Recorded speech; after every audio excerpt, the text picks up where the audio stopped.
Hello, everyone. This is Katsuo Academia. Today, we're looking at something pretty incredible, a single pill that could completely change the game when it comes to preventing some really common sexually transmitted infections. So, just imagine this for a second. A simple pill you take after sex that could stop some of the most common bacterial infections in their tracks. I know, it sounds a little like science fiction, right? But it's actually a very real idea called DoxyPEP, and we're going to break down exactly what the latest research found. Okay, so you might be wondering, why now? What's the big deal? Well, to put it simply, we're dealing with a pretty big public health problem. For a while now, rates of certain STIs have been climbing, and that makes finding new ways to prevent them super urgent. And this study we're talking about, it honed in on 3 specific bacterial STIs: gonorrhea, chlamydia, and syphilis. You've probably heard of them. If you don't treat them, they can cause some really serious health issues. And these are the exact infections DoxyPEP is designed to prevent. So this all leads to the big question the researchers had. What if a really common, not so expensive antibiotic could be the key? You know, something that stops these infections before they even get started. Could it really be that simple? Just take a pill? And that potential solution is called DoxyPEP. Now, that's a mouthful, right? It stands for Doxycycline Postexposure Prophylaxis. Let's just break that down real quick. Post-exposure just means after you might have been exposed. And prophylaxis, that's just a fancy medical word for prevention. So all it is a preventative dose of a common antibiotic, Doxycycline, that you take within 72 hours, so 3 days of condomless sex. Super important to remember, this isn't a treatment if you already have an infection. It's all about stopping one from ever starting. Now, an idea this huge, this potentially game-changing, you can't just guess if it works. You have to test it and test it well. So that's exactly what they did. Researchers set up a big clinical trial, the DoxyPEP study, to see if this whole thing would actually work for real people, out in the real world. Let's get into how they set it up. The way they designed the study was actually pretty clever. It was simple, but really powerful. They got a group of participants, specifically men who have sex with men and transgender women, who all had gotten an STI recently. Then they randomly split them into 2 groups.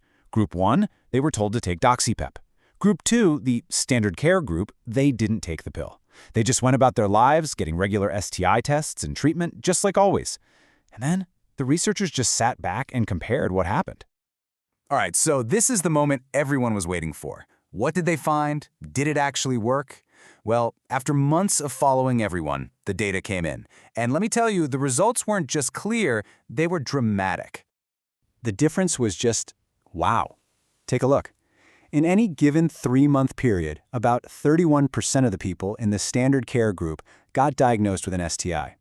But the DoxyPEP group, that number dropped like a rock, all the way down to just 11%.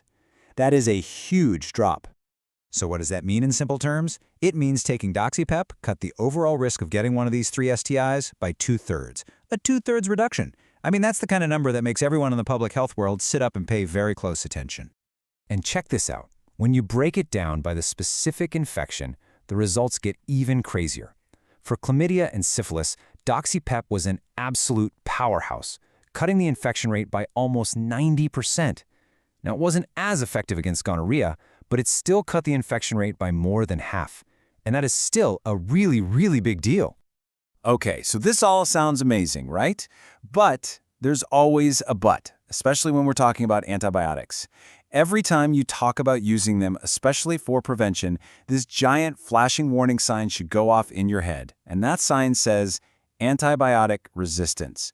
This is probably the biggest, most important thing we have to think about with DoxyPEP. So it brings up the question that's probably on your mind too. If we start using this antibiotic all the time, are we just creating a bigger problem for ourselves down the road?